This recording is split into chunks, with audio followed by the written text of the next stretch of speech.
What is up, everybody? Welcome back to my channel. As you can see from the title, today we're going to be talking about multiple time frame analysis and how you can incorporate it into your trading to become a profitable trader. Not using multiple time frames while you're trading is the reason that many beginner traders fail. So make sure you stick to the end of this video where I'm going to outline every single step you need to take in order to analyze each time frame, and I'll also go over examples on how you can start trading on multiple time frames.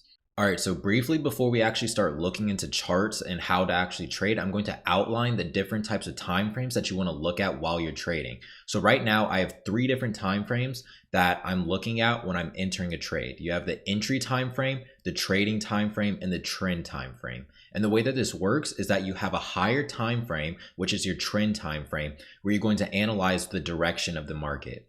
Then you have your entry time frame, which will be the lower time frame or the lowest time frame where you will be entering your trades. The actual trading time frame will be where you're setting stops and targets and your overall time frame is being built off of. So the way that this is going to work is that each time frame needs to be 4 to 6 times each other. I got this idea from Day Trading for a Living. I have the book in my Discord if you want to check it out. It has a lot of good information about trading for beginners. So many beginner traders make the mistake of looking at too high of a time frame or looking at too low of a time frame. Each time frame has to correlate closely to the time frame next to it. And if you're trading too far out of a time frame, your analysis will not correlate to the time that you're actually trading on. So I'll try and make this make sense by saying that if you're on a daily time frame and you're taking a trade off of a 1 minute chart, how many 1 minute candlesticks are within a daily time frame? 5 minutes later. 1,440. That's how many, right? So 1,440 candles are within a daily time frame, and that is a lot of price movement that can happen within a day. So when you're trading on a chart, you want to make sure that you are close with your time frames of a factor of 4 to 6 times each other. So for an example, I'm going to go over and say that if you are taking a trade off of a 5 minute time frame, right? We're day trading, the market's open. The first thing that you want to do is go and look at your 30-minute time frame and check what the trend is. If the market's trending up, if the market's trending down, or if the market is consolidating in a range. Next, you want to go into your 1 minute time frame, and this will be your entry time frame, and this will be the place where you are going to be looking for candlestick entries, moving average crossovers, break of structure, anything like that that can be a reason and confidence to enter your trade, right? And then you'll go back to the 5 minute, and that's what you'll use to set targets, and then you'll also use that to set your stop losses. So I'm gonna go into a live example of a 5 minute trade, and then also for a swing trade, I'll show you how to use a daily 4-hour and 1-hour trade. All right, so right here we have an example on our 30-minute chart, is a chart that I am on right now. I'll go into replayed mode so we can look at it as if we're trading it throughout the day. All right, so as I said, this is our 30-minute time frame. What I did is I replayed it to this time. So we're on the 28th of December, and this is the 6 o'clock to 6:30 30-minute time frame. So if we're looking at this time frame, you can see that the market is trending up right now, making higher highs and higher lows. So what we might look for on our 5-minute chart is for pullbacks and potential break of structures, then an entry on our 1 minute time frame. So right now we have on our 30-minute time frame and the trend that it's on, we have a major level of support sitting right here, right? And our most recent pullback on this trend on the 30-minute was also sitting here. So what we'd be looking for intraday when we go onto our 5-minute chart is potentially price coming down to this area and consolidating or slowing down in our 5-minute, and then we can potentially have 1 minute time frame entries where we can have the market begin pushing up. So I'm going to go into our 5-minute time frame, and I'll just play out the day and see if we could find some entries for this. So the market opens up, it begins pushing down lower and lower and lower, and now it's in our zone that we're looking to take buys off of. You see a bullish engulfing candle, which can indicate that price is starting to turn around.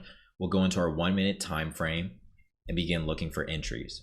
So right now price is on a downtrend, and as we said, one entry could be a break of structure on the 1 minute. So right now we have price is pushing down, it's starting to make a new high, and let's see where it goes from here. Price pulling back, and it breaks a new high. So now that price is breaking a new high, we could say, okay, the 1 minute time frame has broken structure, and now we can conclude that it could potentially be on an uptrend for this higher time frame. So let's say we place an order right here for our entry. Now we're going to go back to our 5-minute time frame, and remember that's where we're entering off of, and that's where we set our targets and our stops. So right now we have this bullish engulfing. We can set the candle right below the low of this candle. So now that we have our stops here, we can think about potential targets. I know that 12,900 is our next key level, our next full whole psychological number. So let's say we want to target that area. I'll put it slightly below it, and we have a nice 1 to 3 risk to reward on this trade. So I'll click play on this, and let's see how it plays out for the day.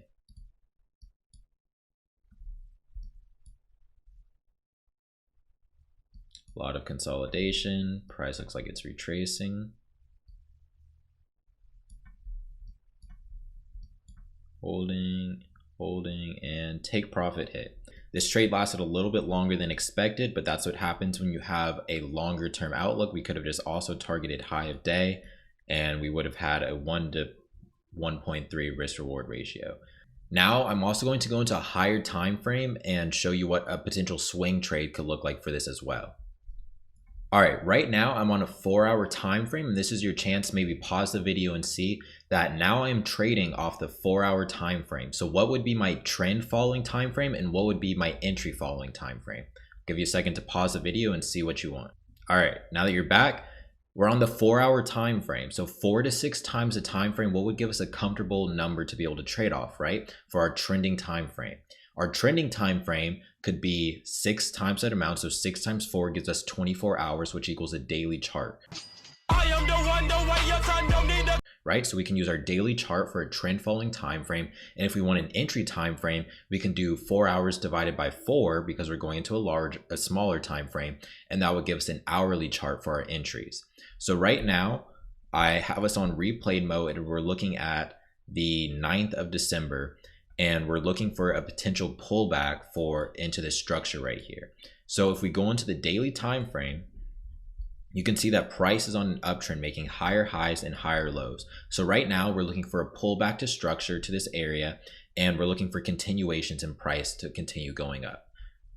All right, so on our 4-hour chart, we're going to look for price as it's beginning to pull back to this area, and then we're going to look for entries at this area once price comes down. So right now, price is approaching this area. We're going to begin going into our smaller time frames to look for buys. Price is slowing down, so we're going to go into our 1-hour chart and see if we can find an entry.